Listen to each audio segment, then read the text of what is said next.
Consider this your trigger warning. The following program is strictly satire and is not meant to be taken seriously.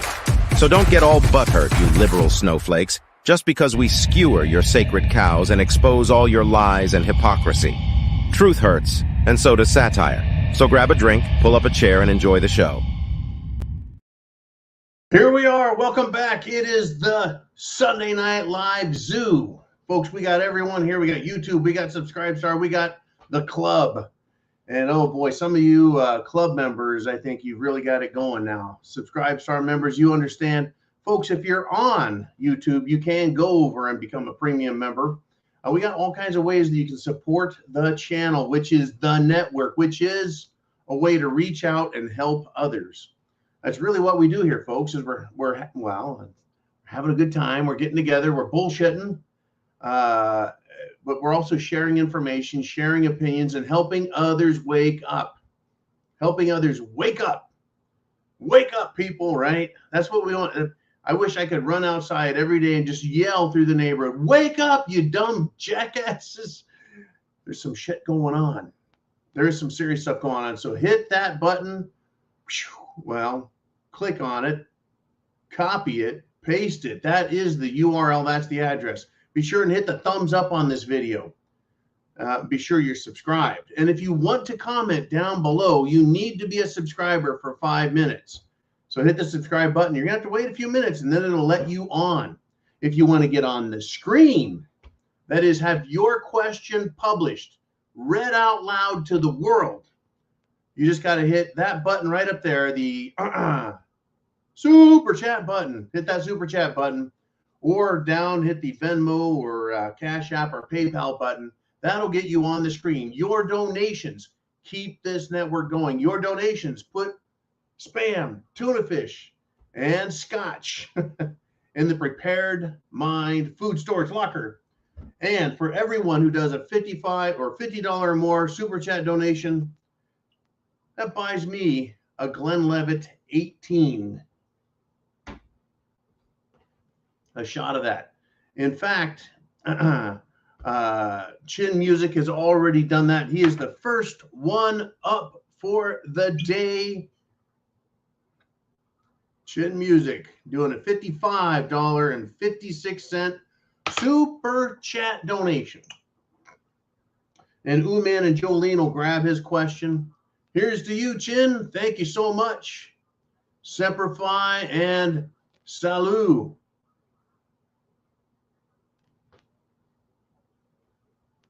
And that is a heck of a start to this show. And this is what Chin Music has to say. Bidenomics equals mortgage costs have doubled. That's right. You want a mortgage, the percentage you're going to pay has doubled. Interest rates have gone up. Food costs are rapidly rising. Fuel costs are 50% higher. Consumer debt to available credit at an all-time high. He says, I could keep going, but my thumbs are tired. He's been tap, tap, tap, tap. He said, this is the Biden record, and anyone who goes to the store knows it. Yet they still lie and tell you not to believe what you clearly see with your own eyes. In fact, Nikki, eyeball all cleared up. Thanks for the remedy. And, well, my smashed up finger is just about all cleared up because I spent 4 hours in the water over the weekend. Aquatic adventure. Woo! Kicked my ass. We'll be talking about that. But anyways, Chin Music, you're right. Bidenomics. For those of us who are 50 years and older, and the older you are, the more you'll remember, the Jimmy Carter 1970s. That's right, from 76 to 80, Jimmy Carter, his economic record is the stuff legends of crappy presidents are made of. Everyone remembers the Carter years as the worst. People will remember the Biden years for what he has done to this economy and this nation. Clearly, folks, clearly. Now,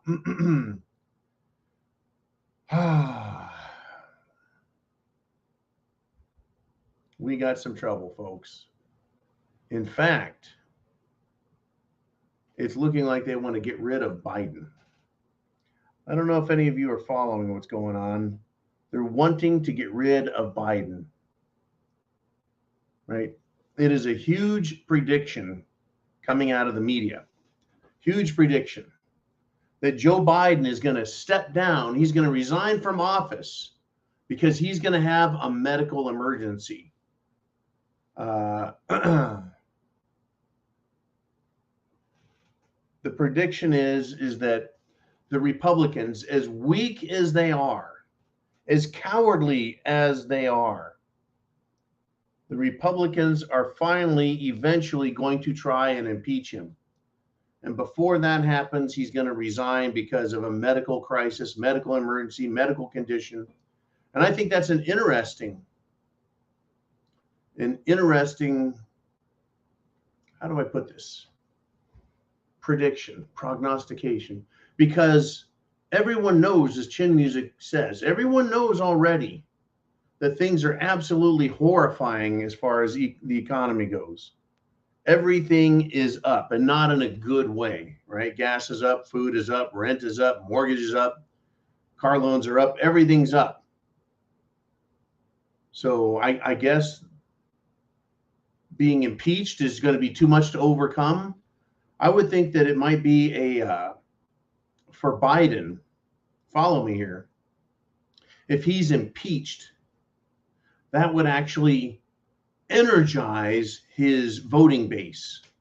Remember, the world's most popular president ever, or Mr. 91 million votes, Joe Biden, right? The uncharismatic, fossilized Democrat, socialist, racist, got 91 million votes during the cerveza bug stupidity. Most people couldn't figure out how to vote. He got 91 million. It would be a resume enhancement for him if the Republicans impeached him. I mean, think about it. Think about all of the Trump supporters out there, the mega Trumpers.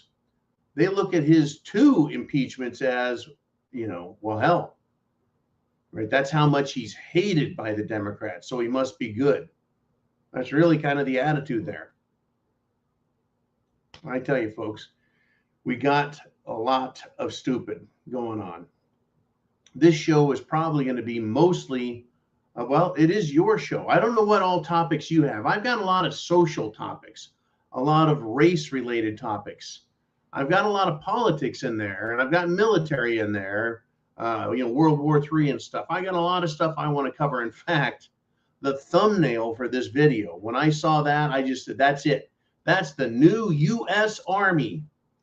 A bunch of trans soldiers out there in cute little dresses with their rifles, and they're going to scare the enemy. They're going to defeat the enemy, right? As long as they get 12 hours of sleep every night, and as long as they have a teddy bear and a safe space to cuddle up in, they'll be just fine. America's never been safer. Yeah, I tell you. In fact, we've got 2 hours to go through all kinds of stuff. It is your show. It truly is. It's your show. What do you want to talk about? Hit that super chat button. Tell me, well, if you have a prognostication, a prediction, you want to bring up the past, you want to talk about what's going on today, you want to talk about the military, schools, education, whatever you want to talk about, it's your show. Right? It's your show. Just like Chin Music, he said, hey, man, this is what I want to talk about. That's your chance. As for me, I want to talk about Ted Nugent. We're having this thing happen right now where celebrities, they're all drawing a line in the sand. I'm glad they're speaking out. Well, actors and writers, they're on strike. Well, no one gives a shit anyway. Hollywood is a lost cause. I mean, I can't remember the last time I went to see a movie. I can't remember what that movie was. I really can't. I can't fucking remember what I went to see because it was years ago. Anyways, music is now taking center stage. the song by the country music artist who I don't really care about so much, but the song kind of made me laugh, right? Try that in a small town. I thought, man, this has got to be a badass song because Apple Music, right? They banned it. It's racist. I thought, wow, I got to hear this song. He must be so bad that David Allan Coe is crying and spinning in his grave. I don't even know if he's dead, but I'm sure he is. I think that must be an awful song because, you know, it's been banned by Apple Music and even country music television, CMT, should be CNT because that's what they are now, right? They won't play a song because it's too controversial. I listened to it. The controversy, I think, comes from grandma getting carjacked and his grandpa gave him a shotgun.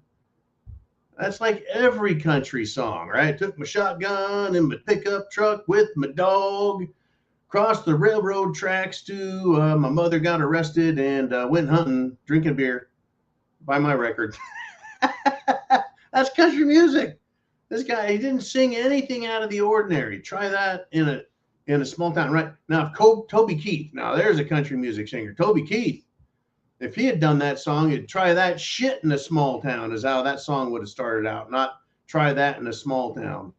And folks, I watched, and basically it's talking about all the big city crime and the protests and bullshit from these BLM people. I guess that's why it's racist, because basically it's you know, talking about trying this riot crap that Antifa and BLM did. Interesting, folks. Interesting. These people are a bunch of chicken shits. They truly are. They truly are. Anyway, that guy, that country music star, and I guess Hank Jr., Hank Williams Jr., this country music legend, I guess he said, you know what, let you know, fuck country music television if they can't, you know, play that song. Got some interesting stuff. Right, Ted Nugent came up, and he had his 2021 sheep speech brought back up. Ted Nugent, of course, is a conservative hunter, not Hunter Biden, but animal hunter, whose cookbook was PETA, the People for the Eating of Tasty Animals, unlike the other PETA group out there. Right, he likes to be controversial. And this interview came up. It had to do with the Jim Jones juice. And this is a little line from his speech. The opportunity to speak to the people that went ahead and got the jab. I speak their language. I would speak to them vastly. Meh, meh, meh, meh. They understand that. Anyways, Nugent, he communicated with the juicinated people in sheep language. And when he did this speech, folks, it pissed a lot of people off, right? It was interpreted by some implying that those who had taken the Jim Jones juice were just following the herd. So the guy that interviewed him, right, was very upset. And he wanted some clarification, damn it, on Ted Nugent's, his perspective. And he said, well, all these millions of people that got shots, they're just stupid. And the answer from Ted Nugent was, yep. And I'm going to say this to you, folks. Stand by. It's going to get worse for free speech. Music, television, social media, colleges, the workplace. It's going to get worse, folks. They're going after free speech. They can't take your guns, and they know it. They can't. They can't take your guns, but they will try and take your free speech. Now, there was a trans survey. This is where this is going. A trans survey that came out that says there's online fascism. It's on the rise because researchers didn't like the responses to their transgender survey that made fun of them. And this had to do with, folks, get this, college engineers. 350 people responded to this online survey, and 50 of them trolled them, sent memes, responses, made fun of them. 12 people claimed, folks, 12 people identified as planes and helicopters, from an Osprey to an Apache attack chopper. One person identified as a gift card and said their number one complaint about being a trans gift card was there aren't enough other people who are gift cards for them to have meaningful relationships. So, so the reaction not only included a bunch of bullshit college made up word that included things like cisgendered, right? And it's just all of the college bullshit words, folks. They want you to silence yourself, to shut yourself up, to close your pie hole, right? They want you to accept their crap. This is part of the SHTF, folks. It truly is. It's part of it. If you, now, I mean, RFK Jr., right? RFK Jr., he's a Democrat.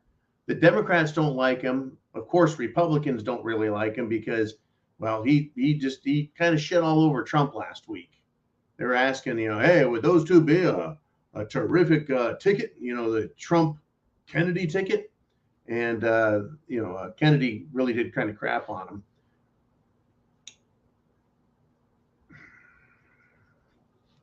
But he went to Congress and he chewed them up one side and down the other with respect to free speech. He said, when you start censoring speech, and I'm paraphrasing, right, the most awful tyranny follows.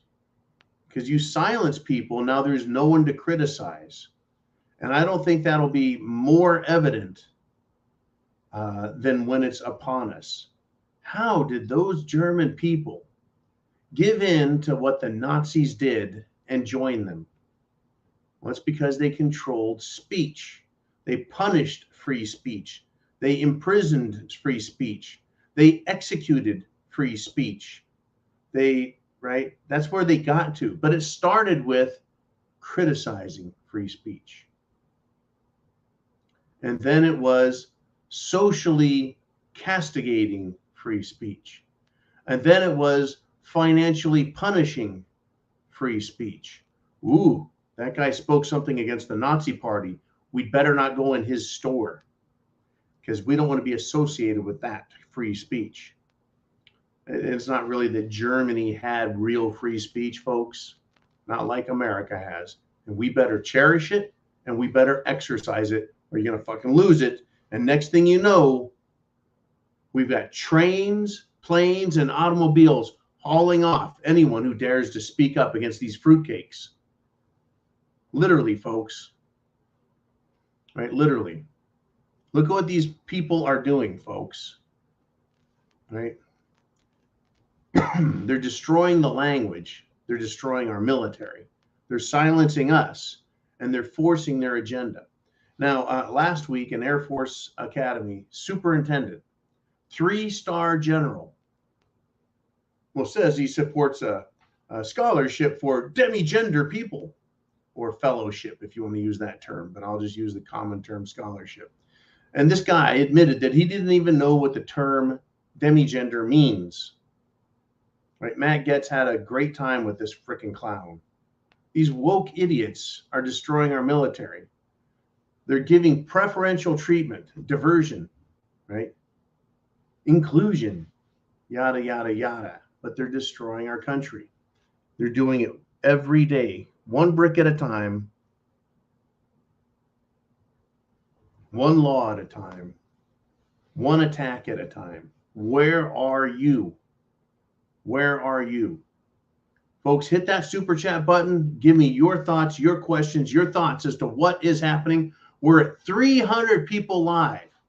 President Biden doesn't get that, folks. We're only at 20 minutes into the show.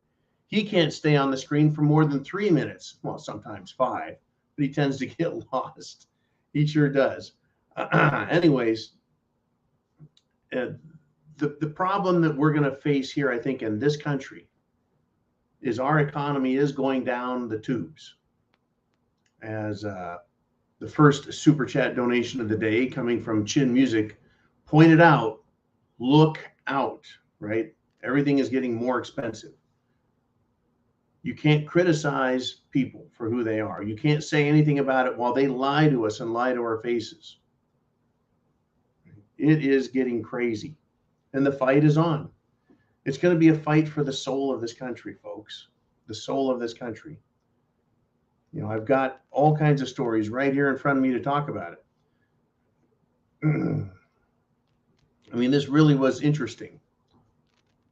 They don't want you to speak up. They don't want you to be able to argue with them. Folks, the government doesn't even want you prepared. That's right. Prepping is now an evil thing. Oh, did you not know about this? That's right, folks. The Biden regime, guess what they're talking about banning? They're talking about banning gas generators.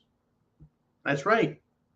See, if the power goes out, those among us who are prepared go out, start our generator, plug the house in and keep our food from going bad, keep the kids entertained.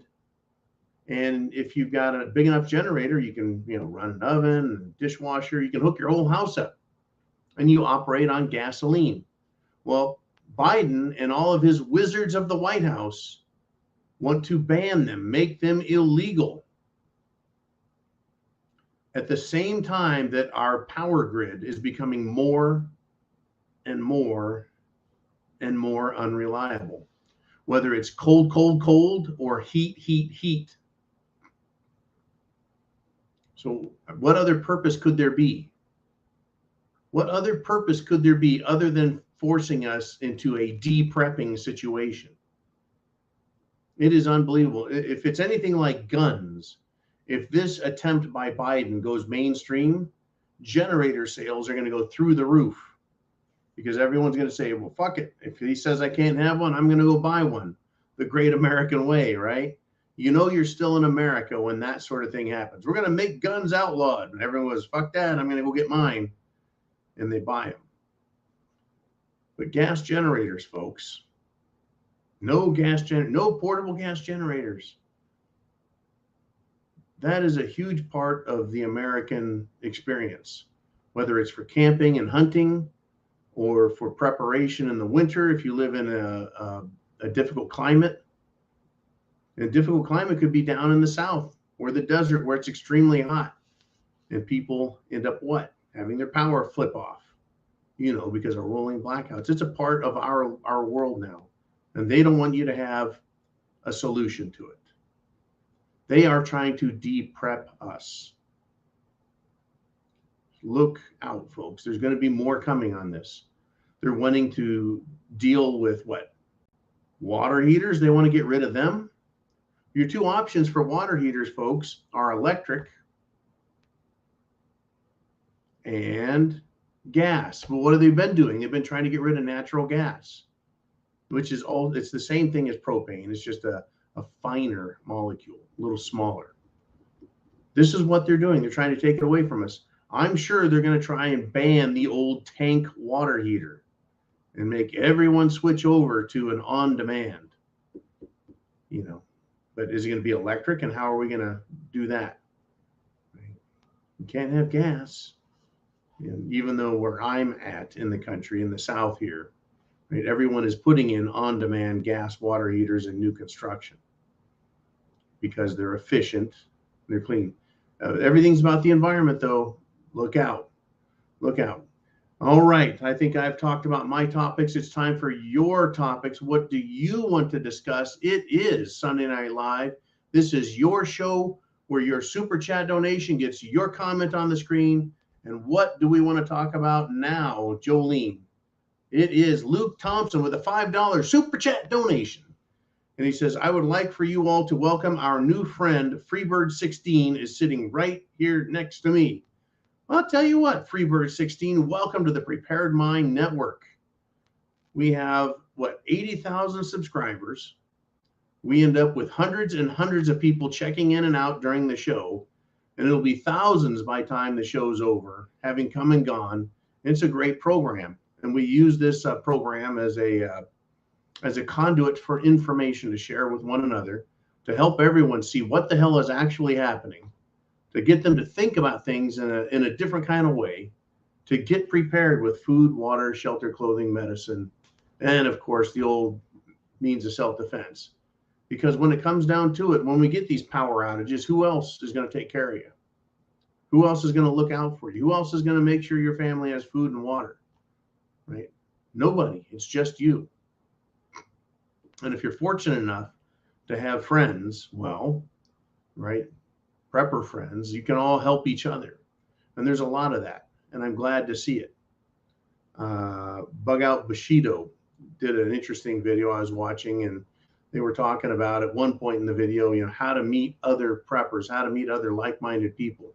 And it was good. That's a question a lot of us continue to have, is how do we find other people who think like us? So sounds like Freebird 16 and Luke there, hooked up, hanging out, watching the show. That's terrific. Getting people to wake up and pay attention is great. We're at 326 people and climbing. So hit, folks, the subscribe button if you're new. Hit the thumbs up, that's for sure. And of course, share that internet address right up there with others so they can too, right? See what the hell is going on. Like I said, this is this is one hell of a week of idiocy. And it's perfect. It falls right in line with the administration, with the choices that the military's making, that law enforcement's making, that governors and mayors, all these Democrats are making the stupidest choices. Now, get this, right? There was a 9-year prison sentence for a sexual predator, a criminal. And he actually has clown makeup tattooed on his face. He's got the little lines over his eyes, and he looks like the Joker in real life, only not quite so pretty looking. The son of a bitch was released from prison, and he was arrested the very next day. A sexual predator. I mean, think about it, folks. They are trying to let everyone out of jail that they can. It is a clown world, and there's clown world consequences. And it's fascinating that this clown tattooed idiot, right, is showing us exactly what they're trying to do to this country. We're going to have to take it back. We're going to have to take our country back. And I'm not talking about insurrection, because I wouldn't be allowed to talk about that, right? I can't. And I can't recommend anything that's harmful or dangerous, but I can tell you it's up to us. It is truly up to us at this point to take our country back.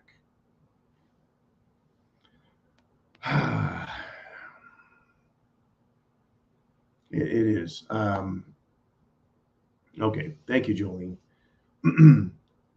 It really is up to us to take this country back. I don't know what other way to put this.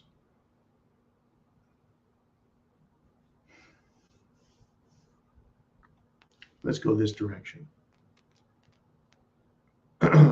Jim Jordan, who sounds very intelligent. He's a Republican from Ohio. He's a congressman. And he was interviewed by mainstream media. And if I'm correct, it was Maria Bartiromo. So I'm fact checking my source, right? Just going on to it. Chuck Grassley is gone after, right? He's gone after the Bidens. Other congressmen have gone after the Bidens. They've proven, they've demonstrated, they've shown that Joe Biden, Merrick Garland are just a 1-2 punch. Biden has been caught red-handed, folks. Crime after crime after crime. Whether it's secret documents, well, let's get Trump on that, but not Biden. Tax crimes, Hunter Biden, which is tied to Joe Biden. All of the bribery, graft, extortion, everything else. But guess what? Jim Jordan, right, he won't commit to impeaching Joe Biden or Merrick Garland, despite the mountains of evidence, corruption, crime, etc. What are we supposed to think about this, folks? We need to demand justice from Jim. You know, he and others are turning out to be controlled opposition.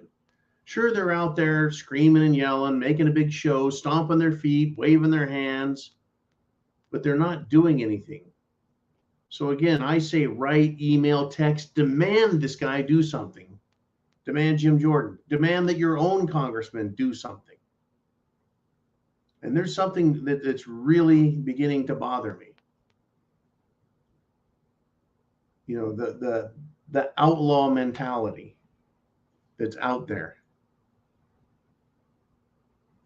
The outdoor mentality. Now get this. In Washington, D.C., some pro-life activists were protesting. And so they were attacked, physically, literally attacked. And the Washington, D.C. police refused to do anything.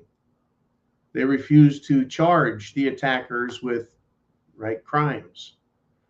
Even though there's video evidence, the D.C. police are outlaws. You see, they've taken an oath. They've been charged with the duty, and they're refusing to do their jobs. Not only does that make them scum, but think about this, folks. Imagine if you and your family were in a restaurant and someone came in and started physically assaulting you, and the police stood by and did nothing while this happened. Can you imagine being assaulted and seeing a policeman doing nothing?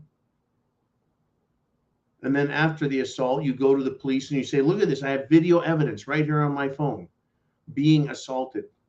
And they say, we're not doing anything. They are complicit in the crime. They are as bad as the thugs. What if your house was robbed while police sat out on your front lawn eating donuts, watching the criminals do it? What if your daughter was attacked and drug off by a bunch of criminals? What the fuck would you say to that? Right? If the police won't do their job, they're outlaws, right? Because they're allowing outlaw behavior. Politicians, same story. So Jim Jordan not doing his job, not doing what needs to be done. Impeachment isn't a maybe. Impeachment is a remedy that has to be taken. Impeachment is what you do, period, when you've got a president violating everything that we know to be right. You see what I'm saying? These people are outlaws. They're outside the law. Now, I'm going to get into a little bit of history before we do some super chat donations. History, folks, told us about where did the term outlaw come from? Well, there are outlaw bikers, but the term predates them a long ways.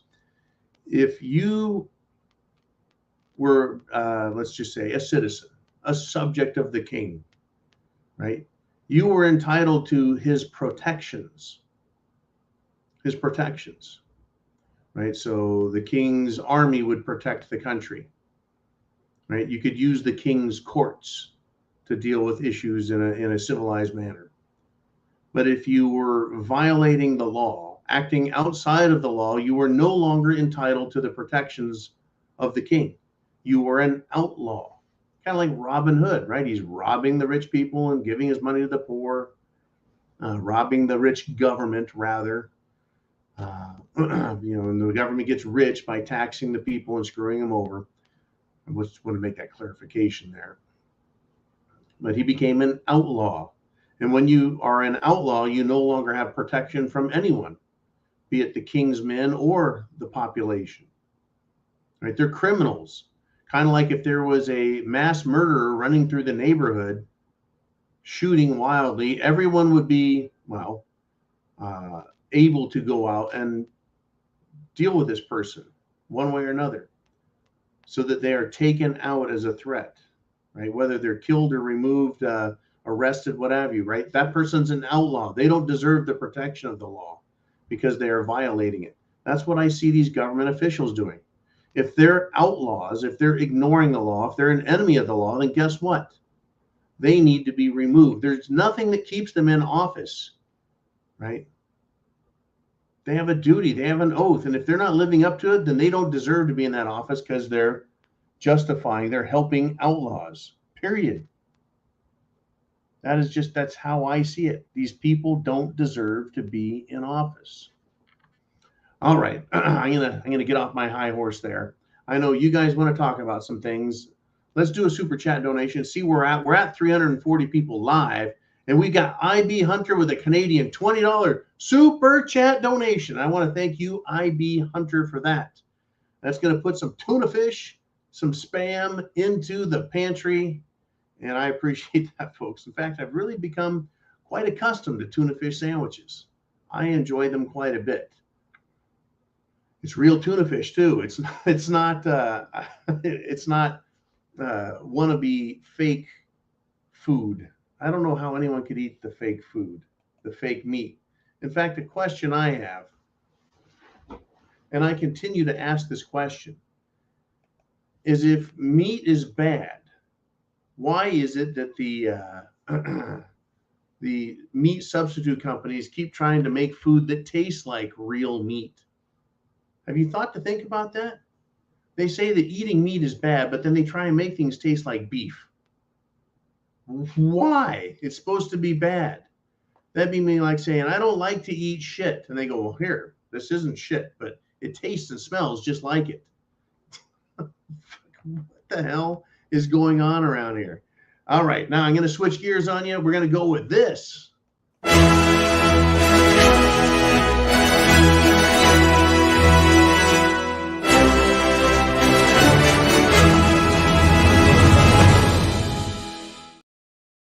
That's right. It's the sports. Take a wild guess. I'm going to step over here to the world of Cerveza Bug and the Jim Jones juice because I don't want people to think that I forgot about that because I haven't. So I brought up a very good, this is a new one, folks. Cleveland Browns. That's right. Professional football, which is super athletes left and right.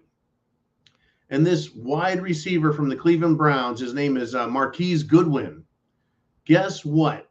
He has been diagnosed with blood clots in his legs and in his lungs.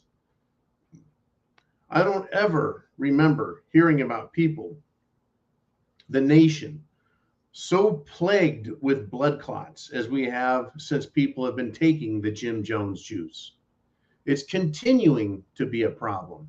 Even though it's not as exciting as it was when it first happened, when they were jacking everyone up, sticking everyone they could. There was complaints from parents, complaints from, well, spouses, complaints from children. Remember all the children that were getting sick and keeling over? Yeah, well, don't think it has stopped. It's summer right now, so people are out there doing their thing, but we're still having these problems. Myocarditis, pericarditis, heart, lung issues. And I have a funny feeling that Marcus Goodwin, sadly, his sports career is over.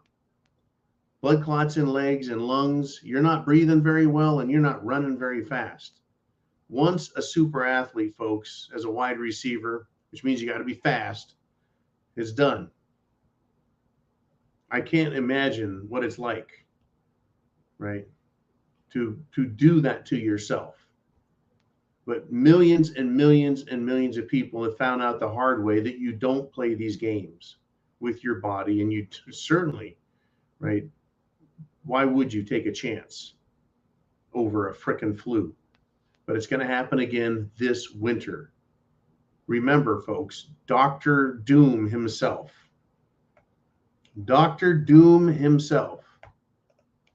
this guy, that little guy right there, he has told us that it's going to happen again, that we're going to end up once again with another pandemic. Are you prepared for it, folks? Are you prepared for the trouble it's going to cause, that they're going to try and cause? Do you live in an area that's going to submit, right? That everyone's going to line up like sheep and follow the arrows through the stores and stay 6 feet apart and be sure and wear a dirty diaper on your face, right? Are you gonna keep your mask on in your car as you drive around with your windows up?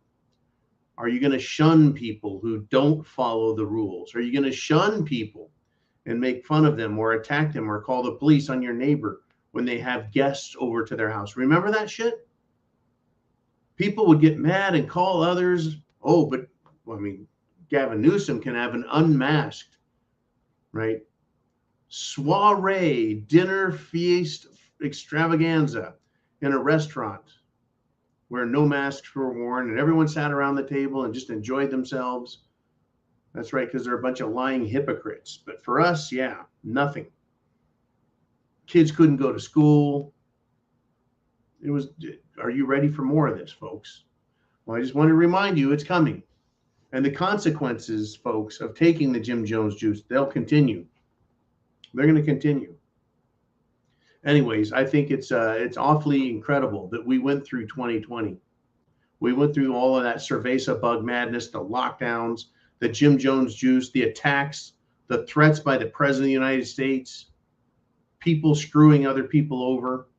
I think that really set the tone. I don't know what Uman thinks, but it certainly set the tone for me, right? Neighbor versus neighbor, political party versus political party. Who are the sheep and who are not? Who's willing to be free and who's willing to screw everyone else over? I mean, it's interesting, folks, out there.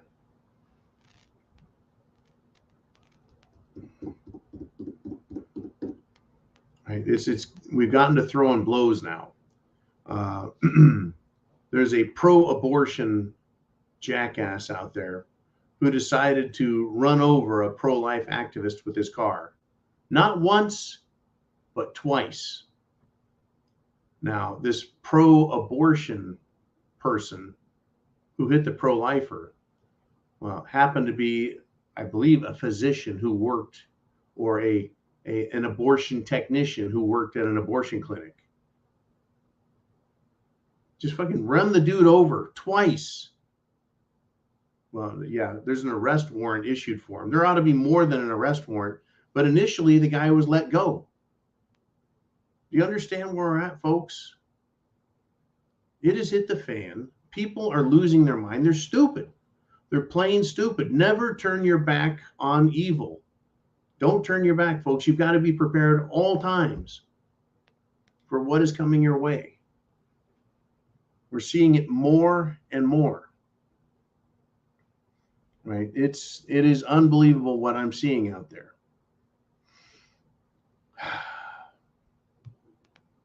Let me give you a little more example of what's going on, right? What is going on? Well, you would think that the politicians would be looking out for themselves. And I mean that in a literal sense. Well, in Portland, Oregon, folks, a Japanese diplomat, that means a very important political person, sent from Japan over here to America, who was violently assaulted. You would think that as a diplomat, someone with diplomatic immunity, a very important person, a VIP, they'd be safe in this country. That people would go, hey, that guy's, very important. Don't do that. Well, he wasn't paying attention, wasn't thinking quite right.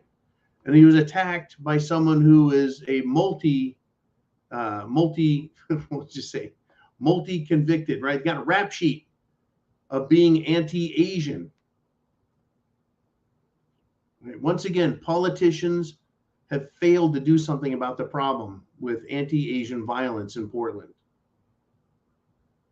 Right? The police apparently don't know how to keep an eye on these people because they don't give a shit. There's probably so many criminals on the street in Portland that are these radical, violent protester types. It doesn't matter that they're racists. They go to court. I guess they get light sentences. They get out and they just go out and they start doing it again. You see where we're at in this country? It's not me and you, folks. It's not me and you. It's the others. These left-wing radical fruitcakes. And they'll attack you for whatever reason, right? Anti-Asian, anti-Republican, anti-white. It's just whatever excuse they need, they will become very violent towards you. You just have to set them off. You just have to fill the bill. You don't know who it is. Folks, the person that doesn't like you could be black. They could be Hispanic. They could be Asian. They could be white. They could be skinny. They could be fat. They could look European. They could look American. You just don't know. So it's my recommendation that you be prepared. And I want you to get prepared now because we're going to do some super chats. Jolene, who do we want to pop up next? And it is IB Hunter. He says, hey, put the string back on Excalibur today for writing October 1st, trying to get my mind off all the shite going on in the world for a little while. I tell you. Thank you very much, IB Hunter. It's coming, folks. It's coming. Thank you very much again for that great super chat donation. Jolene, who do we want to do next? And it is Shelly Chavers with a $20 super chat donation. And she had this to say, right on Glenn Beck for, quote, dump Fox slogan. And I commend him also. Glenn Beck has been an interesting character in the media, by the way. For years and years, he becomes this super voice of freedom and liberty, and then he does some other wacko stuff. It's like, why would you say that or do that? But I don't get it, right? He kind of lost it with the mainstream media, Fox. And now he's got himself. He's on his own 2 feet, right? What are we doing here? You, me, us, patriots, America, veterans, preppers. Well, we've got our own voice here. And Glenn Beck has discovered his own voice, and that's good.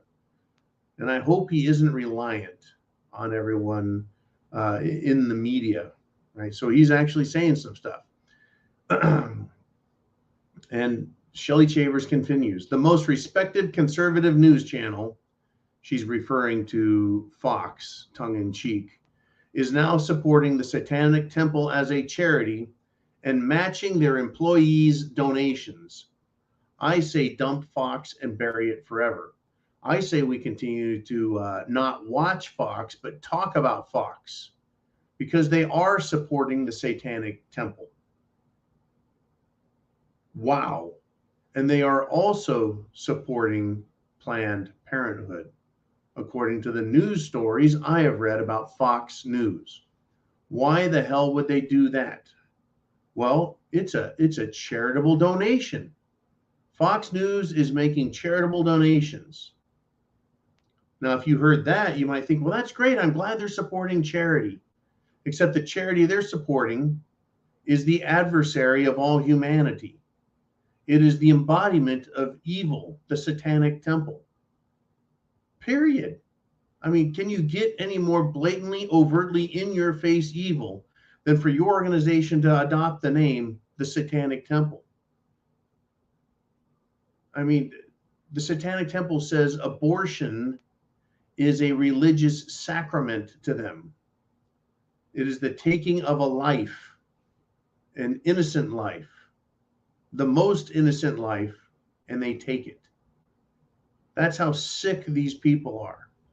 Absolutely off the scale, off the charts, sick. And that's Fox News. And if Fox News is doing that, supposedly conservative, supposedly good, if they're that bad, how bad is CNN? And what the hell could they be donating money to that's worse than the Satanic Temple? It's a fair question, I think. Good God, protect us from these people. Well, it's up to us, folks. It really is. Have faith, but you better get prepared. You better get prepared.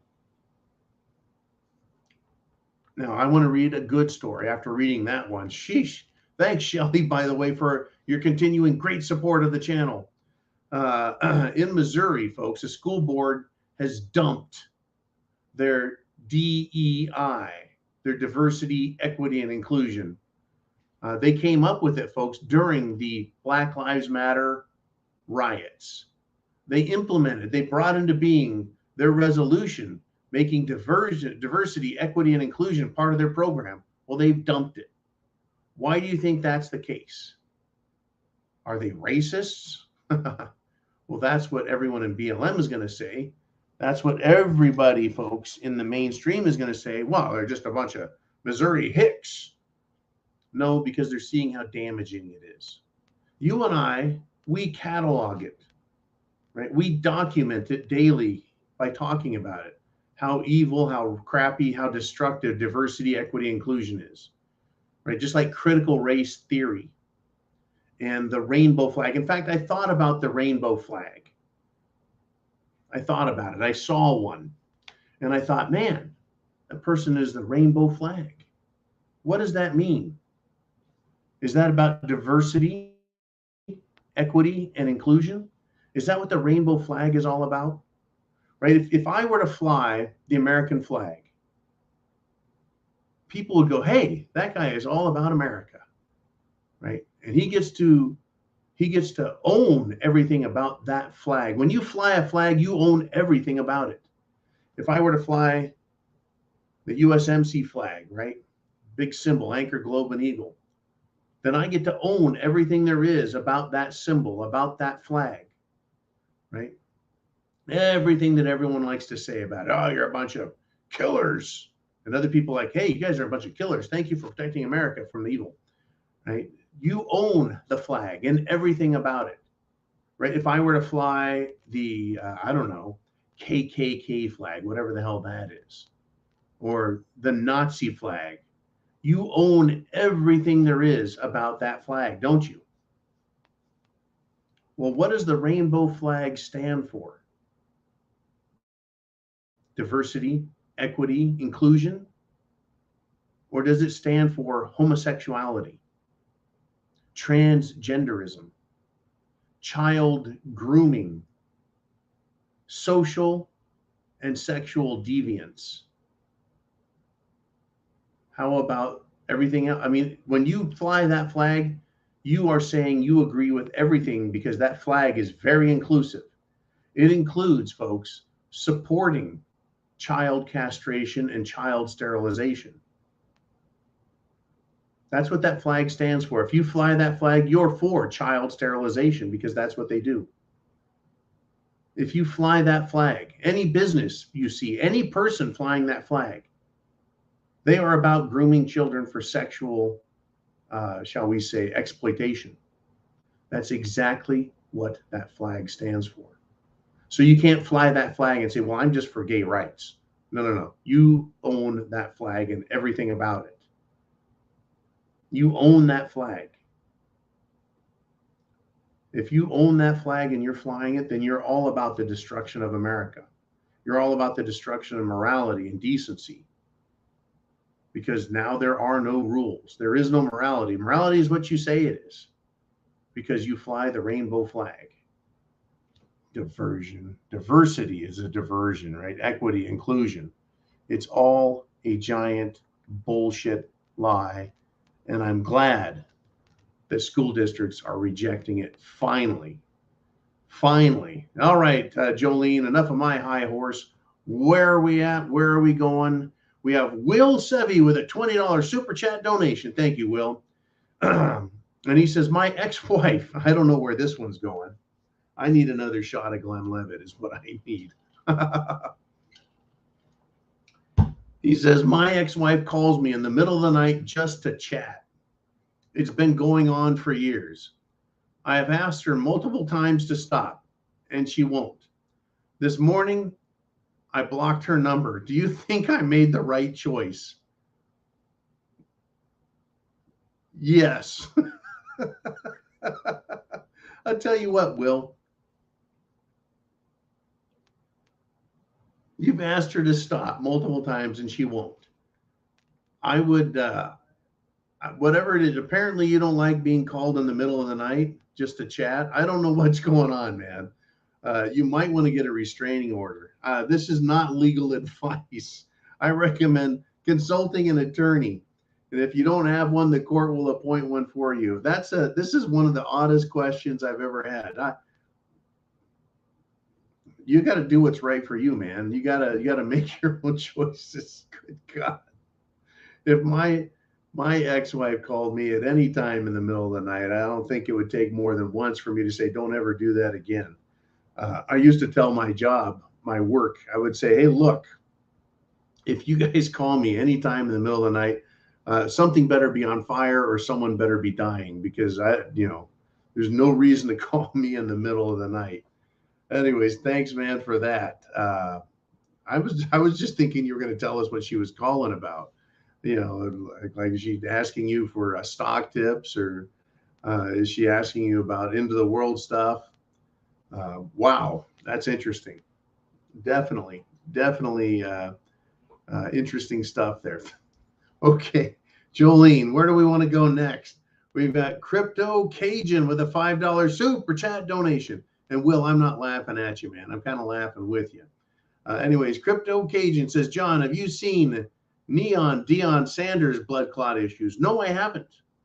I really haven't. I'm not excited to report all of these super athletes and people who have gotten sick. I do it because I care about us, the people.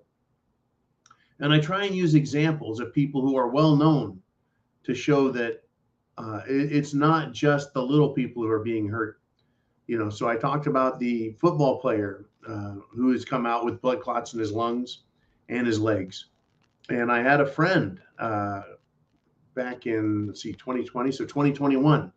He ended up, it was terrible. I saw him sitting on the curb and he was ash white, and the man's black, and he looked ash white. He couldn't breathe. He had clots. He almost died, as the way I took. I didn't see him for weeks. And every time I saw him, months and months after that, he was just jacked up. He couldn't breathe hardly. His life appeared ruined to me. And he's a hell of a great guy. I saw that and I thought, wow, we're seeing more and more of this. It's tragic. But people who are taking this, they're taking it, I think, for all the wrong reasons. They're taking the Jim Jones juice because they've been told they have to, because they're made fun of, because they think they're going to be social outcasts for taking it, because they want to be accepted, because they want to do the right thing, right? I don't get it right now. If Deion Sanders is a sports legend, folks, an incredible super athlete. He played baseball and football at the same time. One season went right into the next. Like Bo Jackson, he did both. Deion Sanders is incredible. And now he's got clot issues. Haven't seen that. Jamie Foxx, not a super athlete, but a super comedian, super actor. He took the Jim Jones juice and he ended up just, destroying his life. He's now finally speaking out publicly. And we've had other super entertainers, super celebrities come out and speak out against this, what's going on. Speak out about what is going on. And it is incredible, the destruction that this is causing. So I have not read about Deion Sanders. And I'm sorry to hear that, right? But we've seen and heard from the very beginning people falling over. In fact, the first person it looks like took it publicly, that nurse, right, keeled over right on camera, right in front of the world. Right in front of the world. God and the world witnessed it, right? And they claim, oh, she's just fine. Where is she? Why hasn't the media, popped up and shown us? Hey, remember this nurse? That was 2 years ago, and she's just fine today, right? Remember that show? Where are they now? Yeah, where the fuck are these people now? I'd like to know. I really would. I'd like to know exactly where they're at.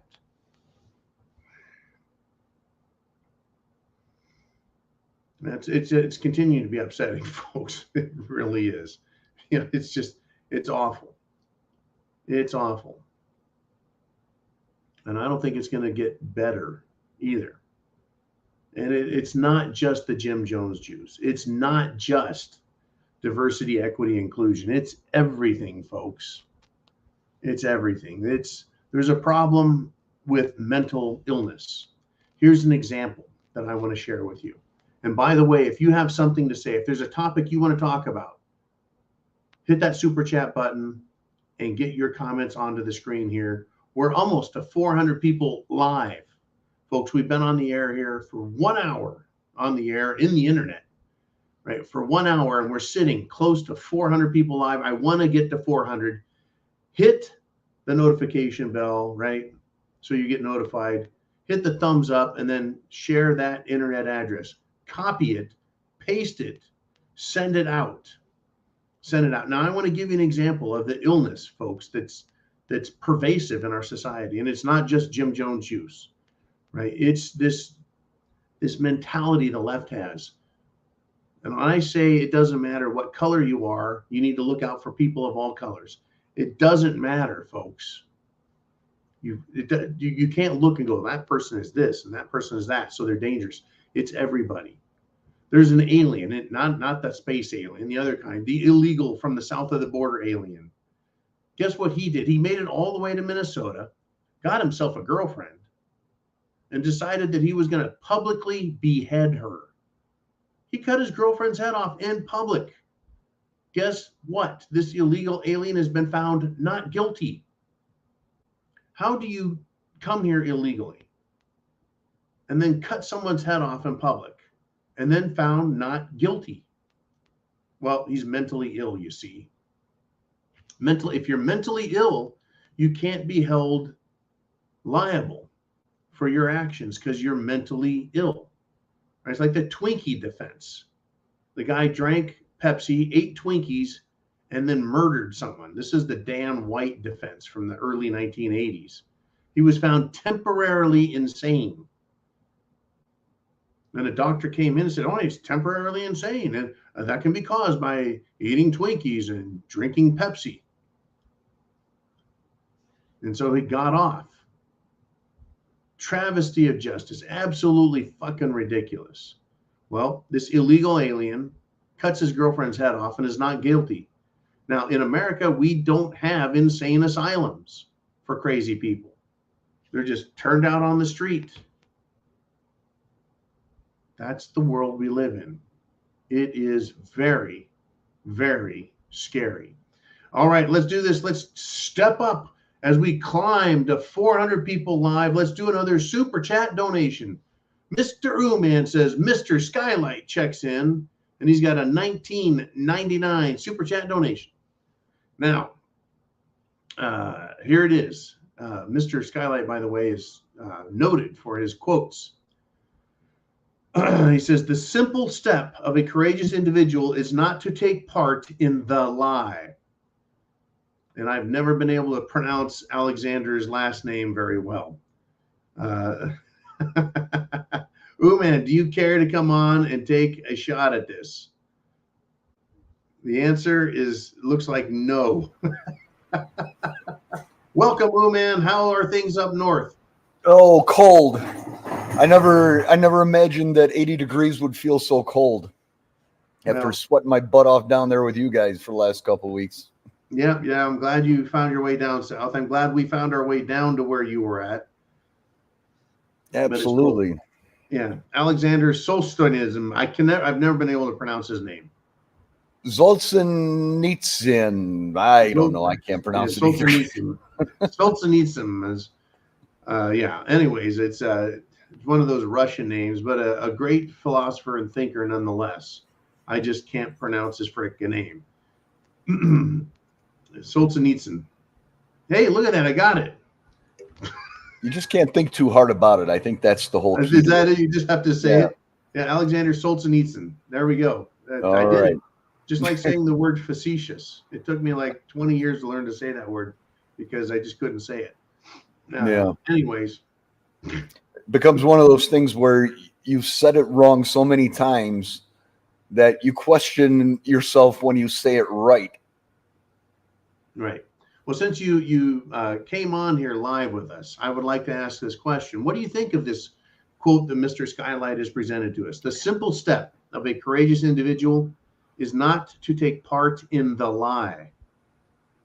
Well, that kind of sums up what we were doing over the last few years here with the not taking part of the restrictions and the masking and the mandatory this, that, and the other as best as we could, you know.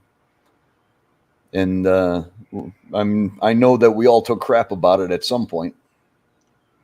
Well, there's one word in this quote that I find fascinating. It's the word simple. The simple step of a courageous individual is not to take part in the lie. Well, it's very simple not to do so, but the consequences aren't always so simple. That's right. The simple step, I guess, is choosing not to take part in the lie. The difficult step is dealing with all of the consequences. Correct. And so I when I read things like this, Oliver, it makes me think about, is Alexander correct? Solzhenitsyn, is he correct? The simple part, or the simple step of a courageous individual, is not to take part in the lie. I think that is the simplest step. The hard part is following through on not taking part in the lie. That is correct. I mean, how many people did we hear that were being faced with losing their jobs because they took that simple step? Right. Well, once you decide that you're not going to take part in the lie, and then you realize the difficulty, you back up and then take the difficult step of taking part in the lie. Because why is that difficult? If you take part in the lie, if it's a simple step to deny the lie, it's a difficult step to take part in it. Is that because you are dishonest with the self? No. It's a simple action to not take part in it. Mm-hmm. But the consequences thereof are not that simple. And in the end, we saw it with many people over the last couple of years. It was easier for them to just acquiesce and take part in the lie than to find the alternative, which would have let them continue to not take part in it. Right. The problem I have with that is how destructive that is. It seems like an easy thing, but you're denying the self, you're denying your intelligence, you're choosing a lie, so you're denying your honesty and your morality. Right? It's incredibly self-destructive to take part in the lie. And so you cease being yourself, and you start to become the person that they want you to be, which is not yourself. If all the people that were reluctant about participating in it would have just stuck to their guns and hung in there, it would have been a lot shorter, much less painful process, because things would not have been able to function. Right. If everybody just, they wouldn't have been able to force you to do all these things if everybody refused. Everybody refused, yeah. But too many people took the easy path and just went along with the program, that go along to get along thing. And, right. That just in the end made it a lot harder and a lot worse for a lot more people. I just, when I see that, I see what they did. They ceased being free and they destroyed themselves. This idea of being an individual, they ceased being individuals and they started being part of the let's do it for the common good. We're going to save grandma. And to me, it was incredibly self-destructive to see that just happening. People, it destroyed families, it destroyed neighborhoods, it destroyed cities, it destroyed countries, right? Because they took this, when you say in order to believe the lie, you've got to, what's the expression for that? You've got to suspend your disbelief. You have to cast aside all the things you know and believe in order to accept and swallow this lie. Kind of like men can get pregnant. Oh, sure. I mean, in order to say that and believe it, you've got to abandon all intelligent thought. Yeah, well, there's plenty of that going around in the world these days. I mean, you're a woman and you believe you're a man, and you get pregnant, and you're a man having a baby. Yeah, it's beyond insane to me. It truly is. It's disgusting, for one. Could you imagine 20, 30 years ago when we were in high school or something like that, and these people came out saying these things? What would have happened to them? No, they gotten their asses kicked. They would have got their asses kicked hard. You know, they wouldn't have been honored and be called brave. You're so brave. Yeah. Yeah. I don't know. And so now being a fool is being called brave. That's part of the lie. It's, you know, a man can get pregnant. That's part of the lie. There's nothing courageous about that. Yeah, burning down your city can be mostly peaceful.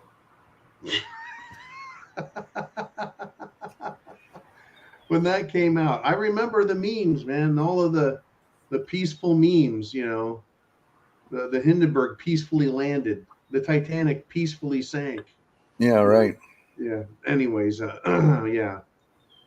Anyways, thank you, Mr. Skylight, for that, and thank you, Ooman, for coming on live with me. I really appreciate that as well. Hey, no problem. Anytime, man. Oh, I'll be calling on you in the future, as you know. and I hope everyone enjoys Ooman at the Ooman channel. He's got a couple of videos up that he did while down there in Fort Myers. So at the Ooman channel, we can put that link up there for Ooman's YouTube channel. Yeah, if you just search Ooman on YouTube, it comes up. So OOMAN, yeah. But yeah. you know. Or you can go to the rsyndicate.com and find all of our channels. rsyndicate.com is Ooman's channel. He made that. He created it out of the goodness of his heart and the generosity of his soul. You're a good man, Ooman. Thank you so much. All right, John. I'll talk to you later. Yes, sir. And we're back to just John.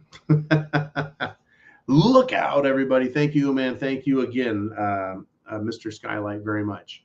Jolene, I think we're going to do some more super chat fun. Let's do it. Do it now. We've got Rooster Cogburn with a $5 super chat donation. And he says, hey, John, what are your thoughts on the 22 WMR as viable self-defense? I recently got one that holds 30 freedom seeds per magazine.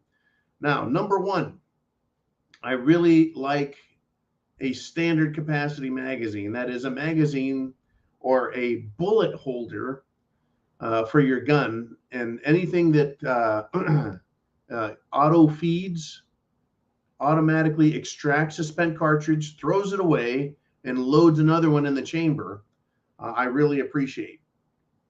Now, the 22 WMR as a self-defense item.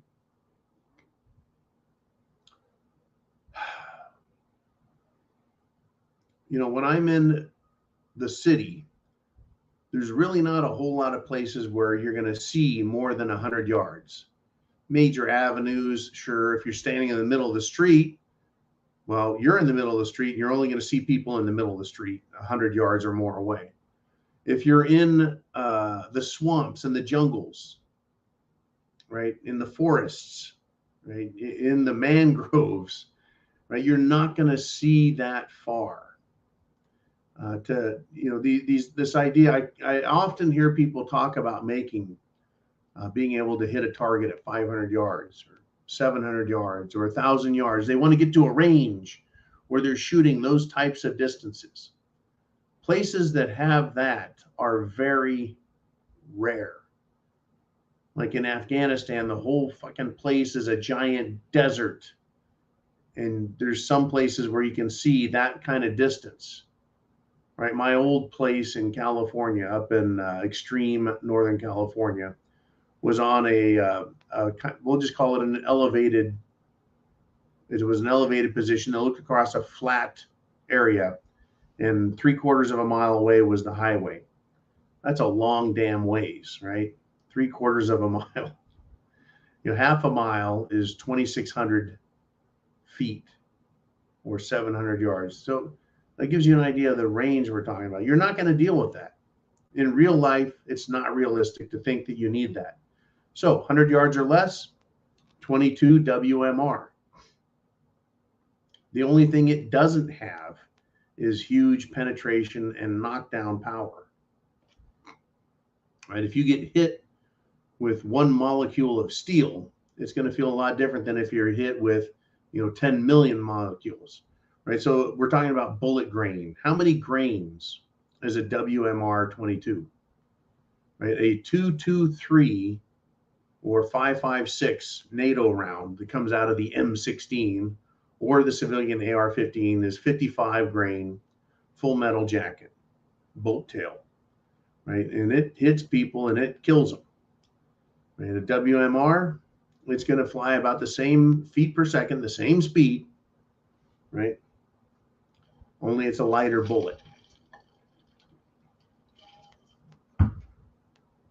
It's a great self-defense weapon. It's just, it doesn't have the knockdown. Right now, what did we learn about the 5.56? A lot of people say, "Oh, it's so small." I mean, when I say people, I'm talking about gun enthusiasts. We talk about the 5.56, so it doesn't do much damage. Well, if you saw what happened with Kyle Rittenhouse, he blew the bicep clean off the jackass who was trying to shoot him with a pistol. I believe his entire arm was amputated. It's a dangerous bullet. So the 22 WMR, yes, it's going to hit. Typically, those bullets, I think, are hollow point. They're not full metal jacket, solid ball ammo. And so they're designed to penetrate and expand quickly and deliver their energy. So the 22 WMR is not a huge, big game bullet. But I'll tell you what, I've been shot with, well, a lot of stuff, folks. Shotguns, rifles, handguns. I've been hit. It hurts. I don't like getting hit with a BB gun. Let's put it that way. You get shot, hit with ricochets, you figure shit out. You hear bullets hitting near you in the dirt and the soil and the trees against wood. It's not pretty, right? It makes you realize how close you were to death. Right? To be hiding behind a concrete wall and hear a freaking bullet just pound into it. It's bad. So the 22 WMR, it's not going to penetrate body armor, right? It's not going to do that. But if it hits you, it's going to hurt like hell, and it very well could kill you.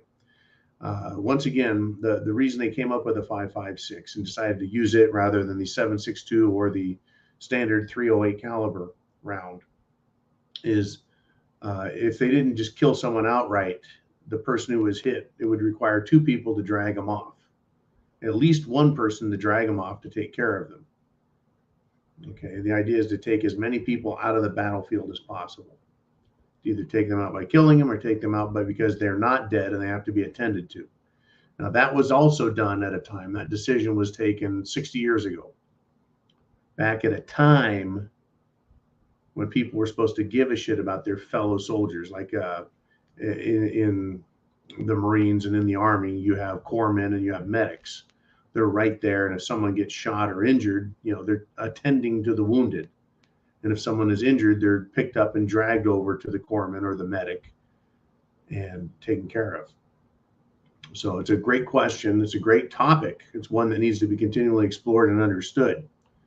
And if you look at what happened in 2020, the summer of love, every time one of these little fruitcakes got hurt, by fruitcakes, I mean Antifa or Black Lives Matter fools.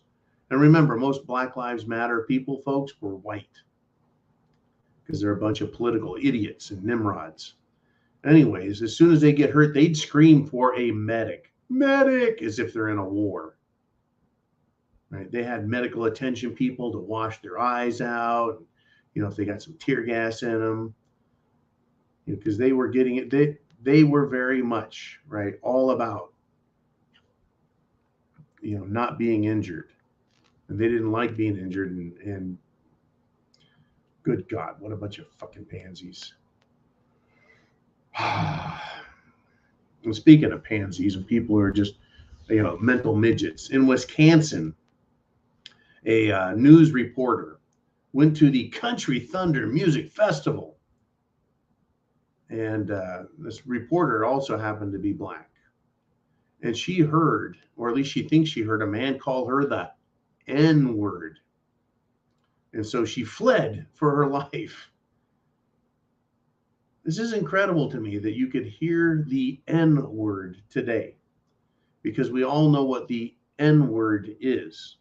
And so saying N-word in substitute for the N-word takes on a ridiculous connotation. I mean, it's, the fact that I have to say N-word instead of actually saying the N-word is fucking ridiculous, is it not? I mean, it used to be that you couldn't say the F-word anymore than you could say the N-word. In fact, we used to call it the F-word. Ooh, he said the F-word. Remember that? Now it's like, fuck it. Let's just say fuck. It's just, right? So this black reporter, and again, this just shows you the mentality of where they're at. Like she's never heard rap music. These people, all of them, folks, they're ridiculous. They're absolutely ridiculous. Hey, Jolene, let's do another super chat. We got one of those? Where are we at? I think I got lost in everything. I can't remember anymore. But I don't know. Oh, shoot. Oh, no, you don't, computer. Oh, no, you don't. I want to go over this. This is really important. Where we're at socially, where we're at with all of this. Thank you, Uman. In Toronto, Canada, and Uman was telling me about Canadians. I was asking him about Canadians. He was telling me about them. But Toronto, Canada, the principal ended up suing the school board because he was accused of white supremacy. Now, this isn't just a regular teacher. This is the principal, right? Well, this guy, this principal ended up committing suicide because he was taking an anti-racism training session. He had an opinion that he shared, and he was attacked by the person who was putting on this teaching thing, right? So this is what was said to him.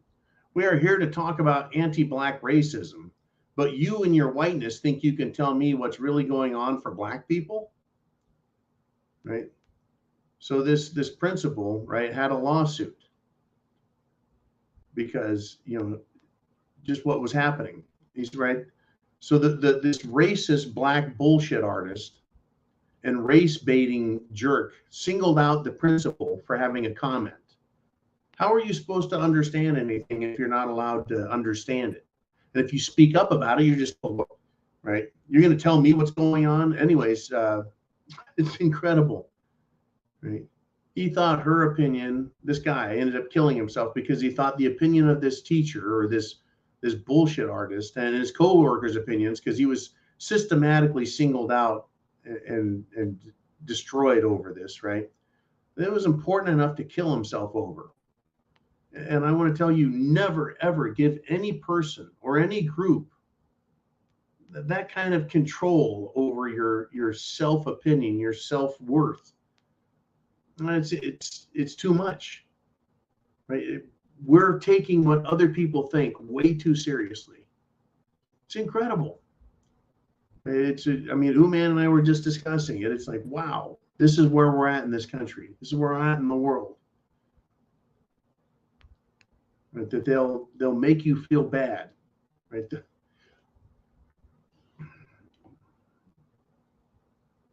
These are the attacks. This is the war we're fighting. It's a societal war. It's a moral war. It has to do, right,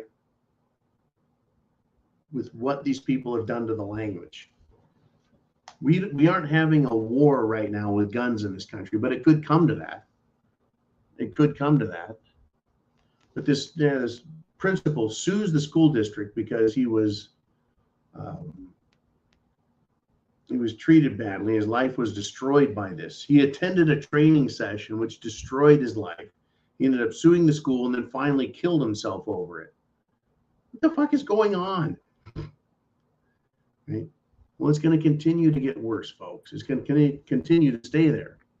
Right now, at Louisiana State University, LSU, huge university, right? Well, a teacher there has been fired because they threatened a state senator over the abortion stuff. The theme that I seem to be covering tonight with you guys in this zoo is the fact that we're fighting over what we believe, free speech, the ability to think for yourself and not succumb to what the group think is. Right? This teacher, this idiot, he's not a professor, right? He's a teacher. He's a fucking social worker at the school. Doesn't like what he's hearing, so he threatens the state senator, wishes death and evil upon him. I'm glad the teacher was fired. That makes sense to me. It used to be if you worked for the public, right, you had to live up to some basic guidelines, right?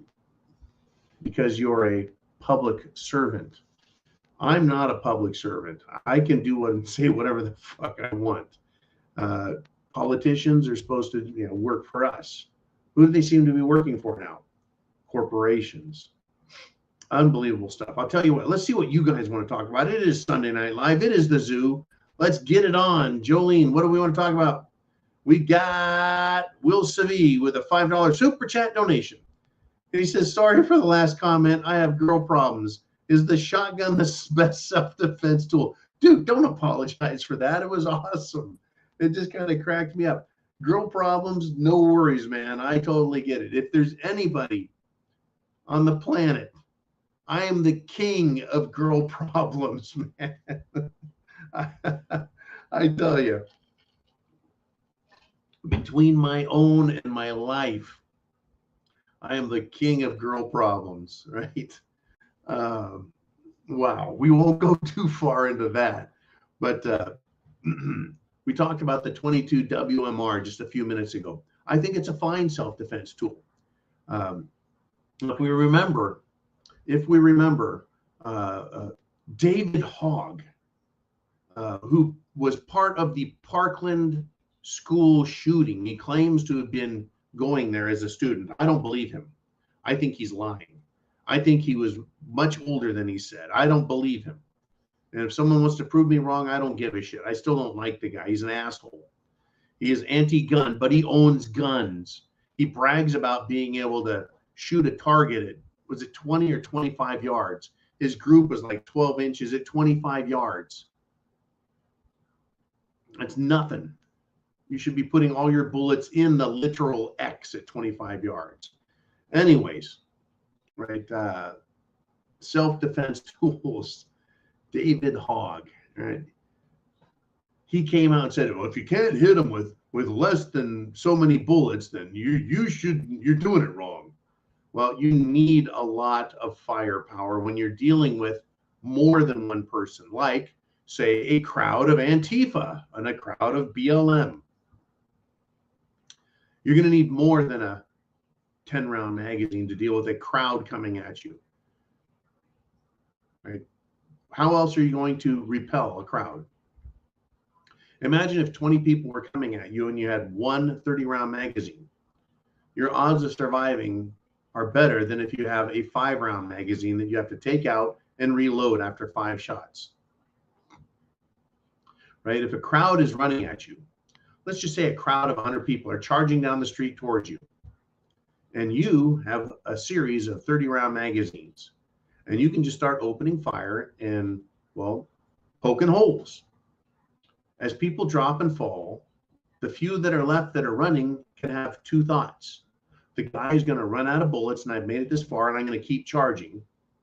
Or the other thought is, the son of a bitch keeps shooting and shooting and shooting, and everyone around me is dropping, and he's still shooting because he has extra magazines, and I'm going to be next because the son of a bitch is still shooting as I'm running at him. He's not running out of bullets because of 30-round magazines. If we could, let me have that comment back up there, please. Will Savy's comment about the shotgun being great for self-defense. I love the shotgun. I do. I don't know if it's the best self-defense tool because there's so many different situations that you can find yourself in. If you happen to be in the country, in the farmland, you could end up with needing something that has more range, right? But if you want knockdown power, buckshot, folks. It's called buckshot because it'll take out a buck, which is a deer. And the place where they hunt deer with buckshot, they hunt whitetail, which is a big motherfucking deer, right? You whitetail buck, big, heavy, strong, thick hide, coarse hair, strong bones, tough animal, buckshot. Now, what I like about buckshot is you shoot one shot and you send anywhere from 16 down to as little as 9 and even 6 bullets at one shot, right? A 357 pellet, 6 of them, one shot, right? Just blasting out a pattern this big of just pure awesome self-defense power. I love the shotgun. I love triple-aught buck. There's buckshot, right? And then there's double-aught buck and triple-aught buck. I think it is 16, 9, and 6, or 12, 9, and 6. Anyways, it's a shit pile of pellets, and they're big pellets, and they hit hard.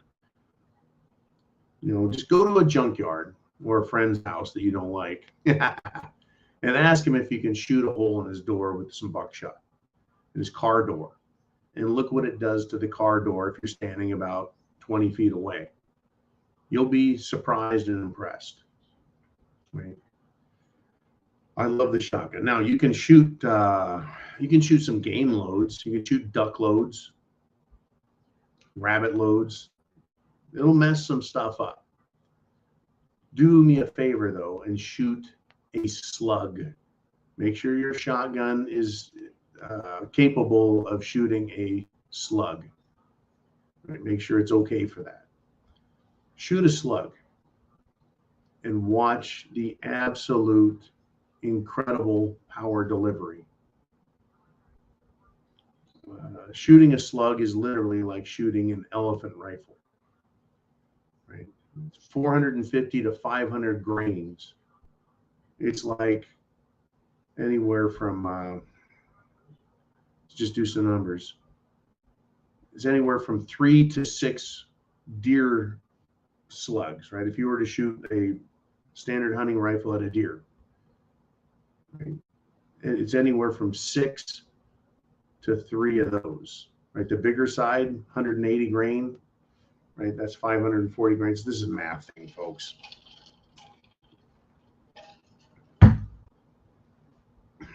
It's incredible. I love the shotgun as a self-defense tool. Close range, up to 50 yards if you're shooting slugs and you've got a rifle bore or you've got a really good shotgun. Great tool. Sorry to drone on and on about that. I'm thinking about how much I love my shotgun and how much I love shooting it and how fun it is. Let's do this though. Thank you, Will, very much again. Let us continue if we shall. Jolene, who do we want to bring up next on the Prepared Mind channel? Sunday Night Live, Super Chat time. Who is out there? It is Shelly Chavers is back with a $10 Super Chat donation. And she asked, do you have dogs to help protect your property? And if so, what breed are they? I've had a lot of different dogs in my life. They all are good, I think. Well, no, I take that back. I'm not going to say all dogs are good because they're not all good for stuff. A dog that is a fear barker is a good alarm, but they typically are barking because they're afraid. And I had one of those. They're not particularly fun to have around because all they do is bark. You want a dog that will bark, that will alert you when danger is near. That, I think, is a good kind of dog to have. One of the best dogs, period. And I had a friend who used to tell me about her German Shepherd all the time. That dog was a great companion. It was very protective. And that mattered, right? It was a good companion dog. It was a good security dog. It was a good alarm dog. German Shepherds are incredible. They'll protect you. They'll protect the people that you love. They're very intelligent. And again, isn't it interesting how intelligence is our ally? I love Labrador retrievers. They will bark and alarm. They're very loyal. They're good dogs. I love my Wonder Mutt. I called her Wonder Mutt. She was half German Shepherd, half white lab. I loved that dog. I had a Great Pyrenees, which is, she was a 150-pound dog. Big, it was basically a small horse that barked. But she patrolled the property and protected the property from predators and was protective and would bark at humans that came around. The problem with the Great Pyrenees is they need a lot of acres. They're a naturally patrolling, protective defense dog.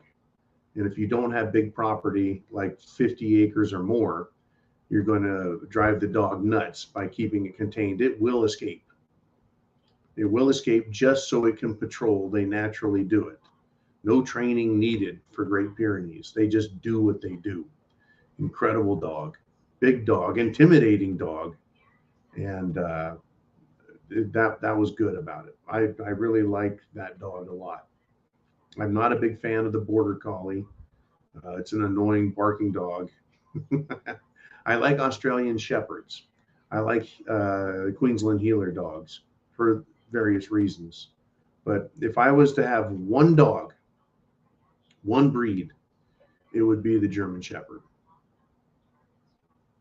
And I feel bad that so many of them have been inbred and bred for certain characteristics that are for looks, aesthetics, right? And like a lot of special breed dogs, they end up with hip dysplasia and other physiological issues, and it affects their quality of life and their lifespan, the length of their life, which is just a too bad type issue. But I really think the all-round best dog to have for protection, defense, alarm, and their intelligence is the German Shepherd. Just outright companionship and screwiness. I love lab dogs. They're just cool and mellow and everything else. My Wonder Mutt was a combination between the two. You know, she'd sit in the Jeep with me and we'd just drive to town. I never had to worry about her jumping out of the Jeep while it's rolling down the road. No seatbelt needed, no collar. And someone might say, well, that's just irresponsible. Well, she's a good dog. I told her to sit, she'd stay. Super intelligent dog. Just one of the best dog I ever had, Wonder Mutt. Duchess, named after a Schwarzenegger character Dutch in the movie Predator. Anyways, that's it, man. Thank you, Shelly, very much for that great super chat donation. And what do we got here? What is up, Jolene? Let me see. Gotta turn that thing back on. Okay. And most of the things that I was ready to talk about here tonight were social. Thank you, Jolene. Social. Because I think that's a big part of the war we're fighting. And it is a war. It's full of various battles, battlefields, battlefield scenarios. And we're starting to see some victories on our side. We're starting to learn that these people are not bulletproof. Their agenda, their belief system are not correct. They don't get to win just because they say they're going to win. And we don't have to let them win just because they want to. Well, in Italy, folks, beauty pageants. Haven't we heard about these fruitcakes getting into beauty pageants? And they're now being said, you're the most beautiful woman. And they're guys. They have balls, testicles, and a penis. Probably not very big, but they still have them. Well, in Italy, the Miss Italy pageant has banned transgender men who want to enter the Miss Italy contest.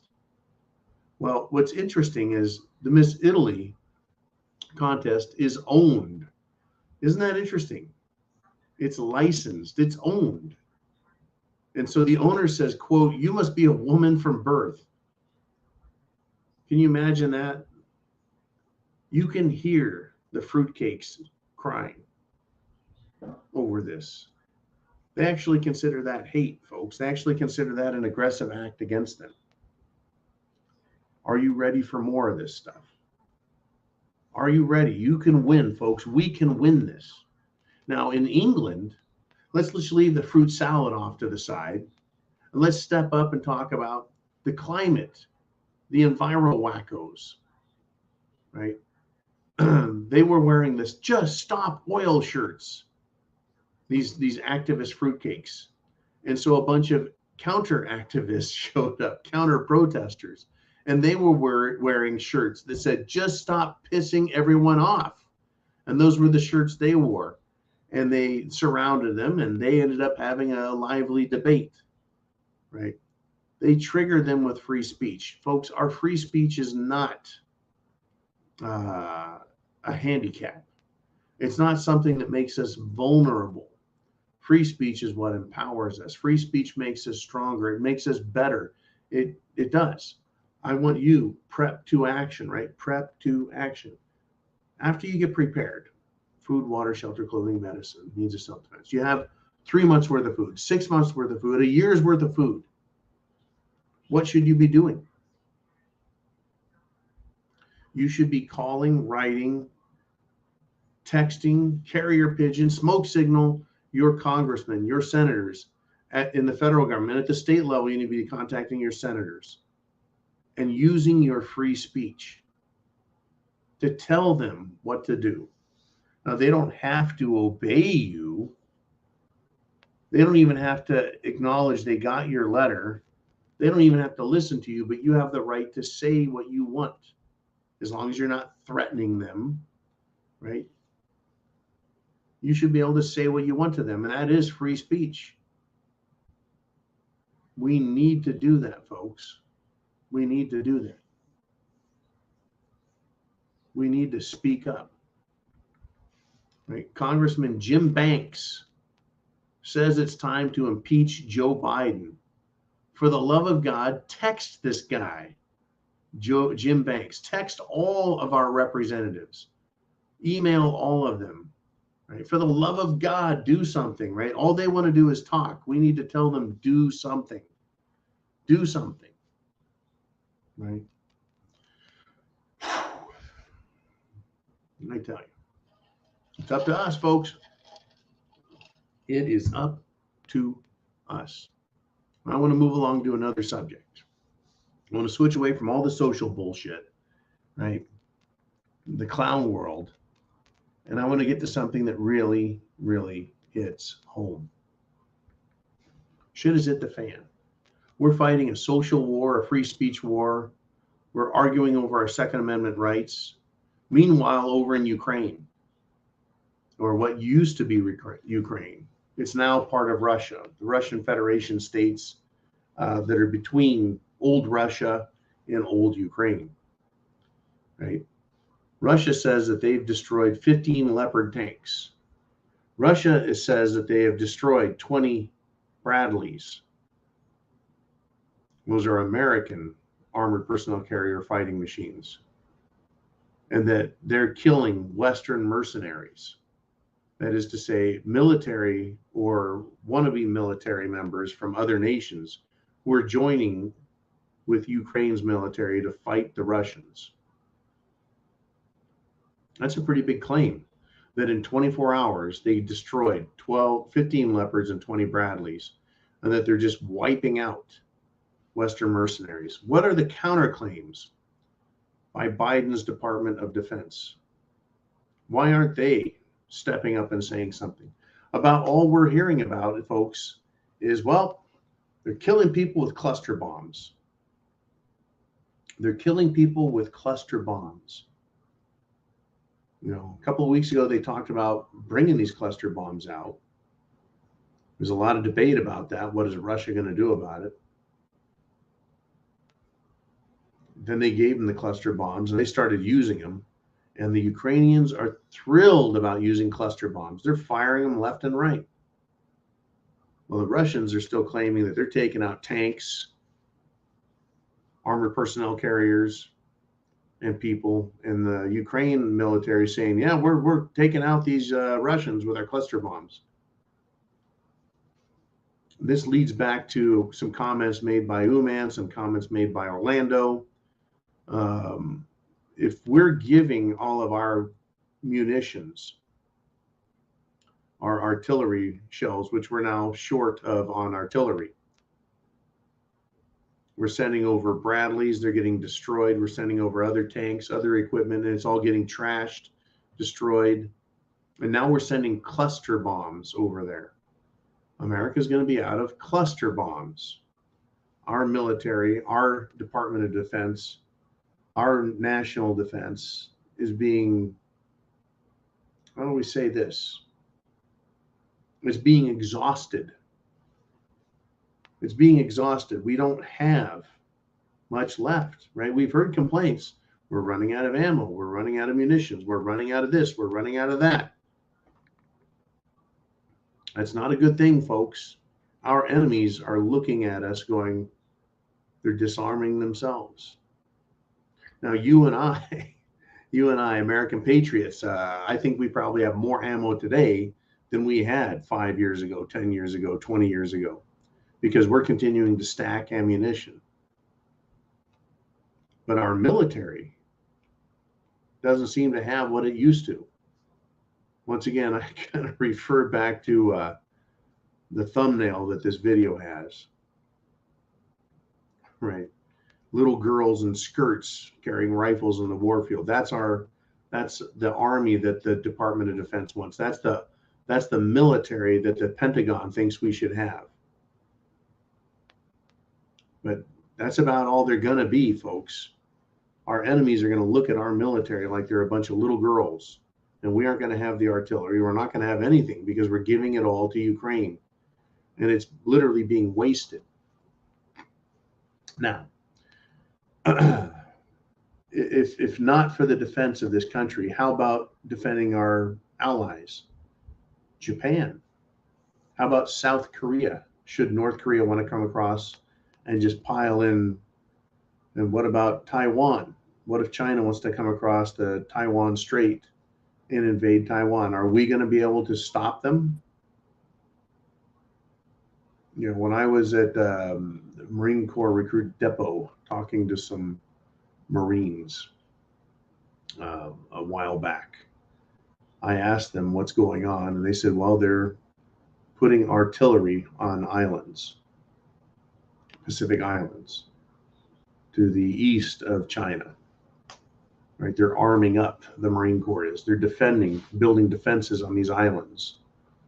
Well, if our government, Joe Biden, is doing us a disservice and sending everything he can to Ukraine, what does that mean to the what's that mean to the Marines who are supposed to be facing our enemies in the Pacific? What's it mean to the United States Army, which is supposed to be protecting Europe? What happens when our enemies, like Iran, decide they're going to take action? I guess we're just going to have to go nuclear. Scary world, folks. A lot of question marks is what I have. A lot of question marks. Be sure and hit the thumbs up if you haven't done it already. Be sure and hit the subscribe button if you haven't already subscribed to the channel. This is the Prepared Mind channel, where we talk about all things SHTF. The need to prep, the need to be aware, the need to stay educated, the need to have a plan. All of those things. Very, very important. We're getting to the end of the show, believe it or not. We're at, well, an hour and 50 minutes. We've been chugging along and plugging along through all of these topics. And there are a lot of topics, folks. A lot of topics. It's not the way it was 5 years ago, 10 years ago, where I had a couple of things to talk about on a weekly basis. And I'd have one topic every day. Sometimes I get 2 or 3 topics. I do 2 or 3 videos and go, whew, that was rough. Well, that's not how it is, folks. Between right now and tomorrow morning, at least another half dozen things are going to go fucking haywire. And they're going to be worth not just talking about, but incorporating into our preparedness mentality, our preparedness plan.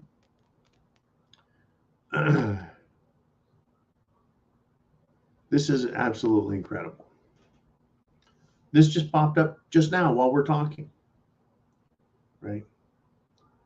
And here's the story, right? Representative Stacey Plaskett, Democrat mouthpiece, idiot extraordinaire, ranking member of the House Weaponization of Government Subcommittee, joined none other than peppermint communist Jen Psaki on MSNBC. And Plaskett, who is a wacko leftist fruitcake, is also a non-voting member of Congress, folks. Non-voting because she represents, I think, the Virgin Islands, which is not a state. But she's part of Congress as like a visitor and gets to participate, but doesn't get to vote. Anyways, this ding-dong said that Democrats should be allowed to define truth in America. Truth. They should be the ones defining truth. I want to read to you a quote from this ding-dong, and I haven't read this because this just came up, but I guarantee it's gold, Jerry. It's gold. Here we are. Quote, well, you know, first of all, they want to talk about censorship. What she's referring to is censorship, right? The censorship committee, they're talking about censoring America and how they, the Democrats, when they were in charge, used social media. And the FBI used social media and big tech to silence us, censorship. So she's complaining about the Republicans. They want to talk about censorship. That anytime you point out untruths, you're censoring, you're stopping people from speaking. It's not that we're stopping people from speaking. People can speak, but we're also going to give the American people the truth so that they can have science and facts and history against wild, outlandish claims that the Republicans are trying to get. That's not only going to keep them from going to the polls or suppressing votes or telling untruths, but it is also really very detrimental to the American people.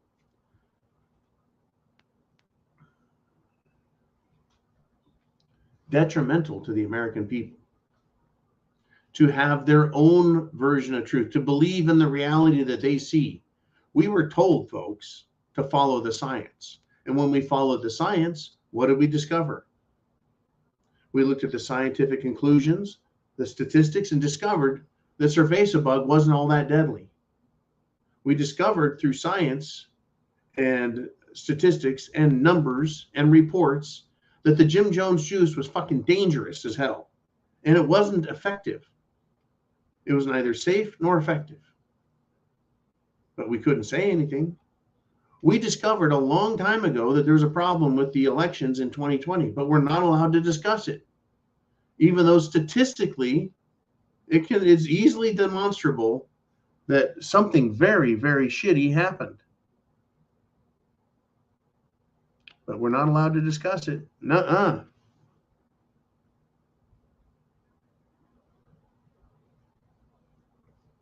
This is who these people are.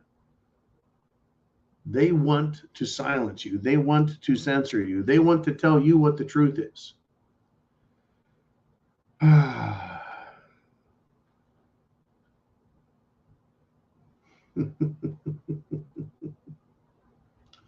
Unbelievable, folks. They want to tell you what the truth is. The Democrats know truth.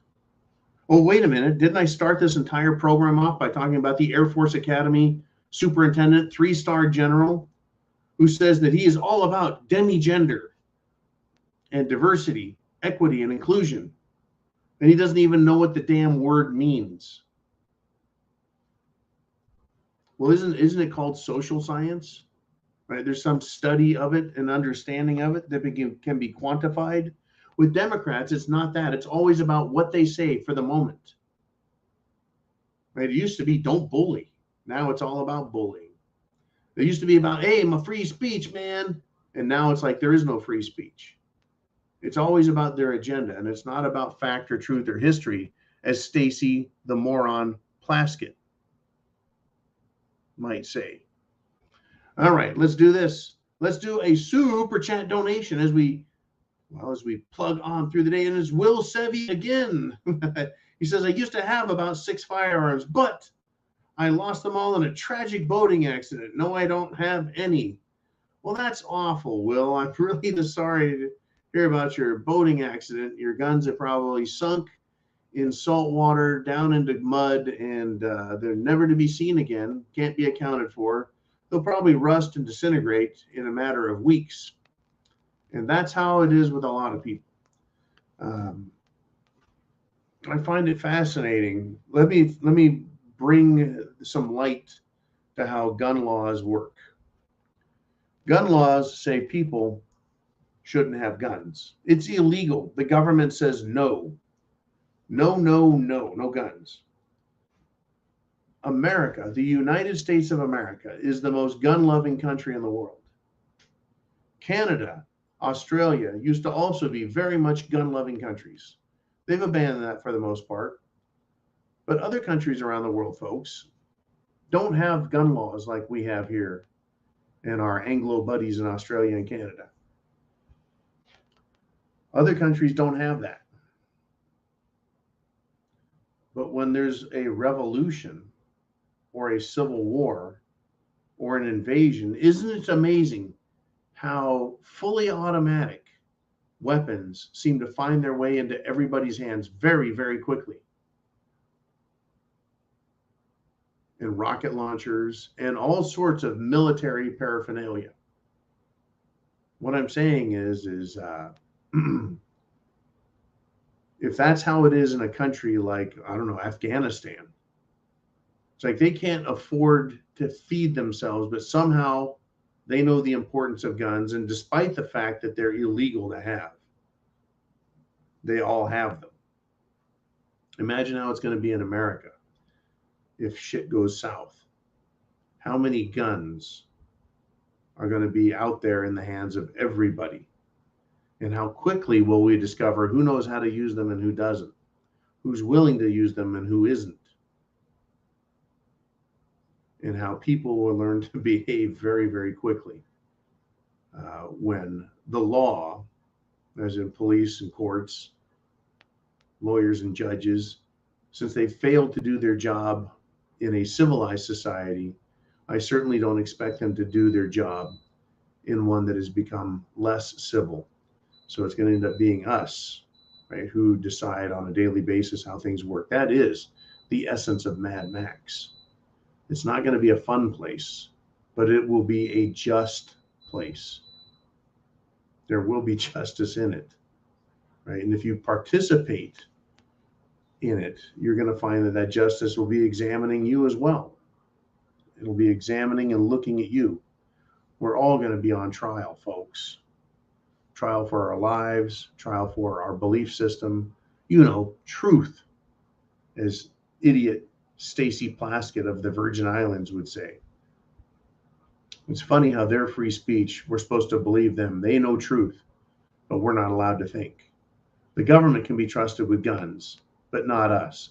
The government should determine who is and who isn't the bad guy and send the bad guys off to jail. But us, the people, we're not intelligent enough to handle that.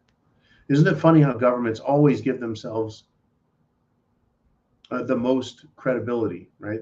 They claim that they're credible, that they're believable, that they're the good guys, that only they know. Yet we keep learning day after day, week after week, month after month, that they're completely incompetent. They're some of the biggest idiots on the planet. They prove it day in and day out. So it shouldn't come as a surprise that shit has hit the fan, that things are getting worse, right? Trust their science, right? Believe them when they say, oh, no. You people, you're all wrong. And I think for the most part, that's why the left, the political left, the idiot protester left, the radical leftists, they do whatever the hell they want because one, they get away with it. And two, they don't believe government any more than we do. They've seen it fail and they think they need to take it into their own hands. And now they're doing that and they're getting away with it. Look out, folks. It's getting crazy. This week, it's getting hot. Let's see what happens, shall we? I want to thank you for coming to the Prepared Mind channel, hanging out with me, having some fun, sharing your ideas and thoughts. And thanks for the great donations, super chat donations, etc. Thank you for the support the channel's being shown. Thank you for helping others. I'll see you tomorrow, 0 dark 30.